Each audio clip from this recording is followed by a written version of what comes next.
Первая точка маршрута – мост около зубной поликлиники. Вернее, уже стройплощадка на его месте. В июле Ухта выиграла республиканский грант на сумму 5 миллионов рублей. На эти средства при участии муниципальных денег проект общей стоимостью около 7 миллионов рублей и реализуют. Причем новый мост – решение самих горожан. Они выбрали эту территорию из 5 предложенных в ходе голосования, которое прошло летом в канун общероссийского по поправкам в Конституцию.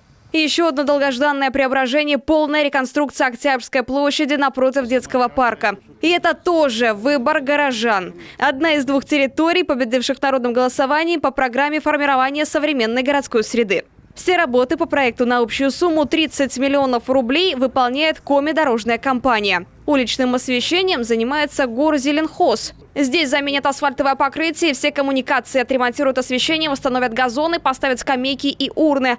Главное, полностью отремонтируют фонтан впервые за 70 лет. По поводу изменения его внешнего вида в последний год у горожан было немало дискуссий. Привычных рыбок тогда заменили на слонов. Здесь он будет даже в первоначальном виде, чем был предыдущий, который сейчас. И рыбки все пришли тоже по их гарантиям. Пока на сегодня они даже идут раньше графика. Мы должны были ждать в конце октября. Вот на сегодняшний день, по их словам, мы полагаем, что это будет конец сентября. Может быть, начало октября уже фонтан будет работать. А по благоустройству территории тоже срок мы им поставили, 20-х, раньше 25 сентября, пока еще асфальтные заводы работают.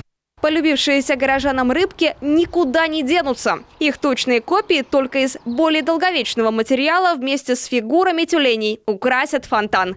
А вот с ремонтом дворовых территорий и тротуаров в этом году возникли проволочки. 10 дворов должны были отремонтировать в рамках программы «Комфортная среда». И еще 14 на средства муниципалитета. Незаконченными остаются 4, а все из-за проблем с подрядчиком. На сегодняшний день у них проблемы то были с асфальтом, вводим сейчас асфальт, договорились, где они будут брать.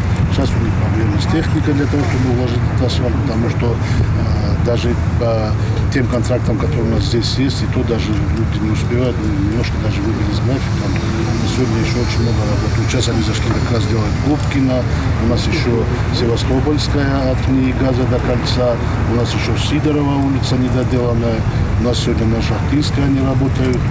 Тротуар, это у нас еще Ярига полностью советская, там тротуар, все остальное. Так что работа у них там непочатый край.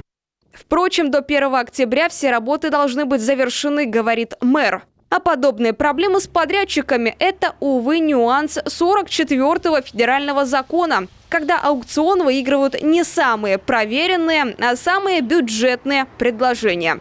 Анна Зубарева, Виктория Науменко, Дмитрий Рык, Юрган, Ухта.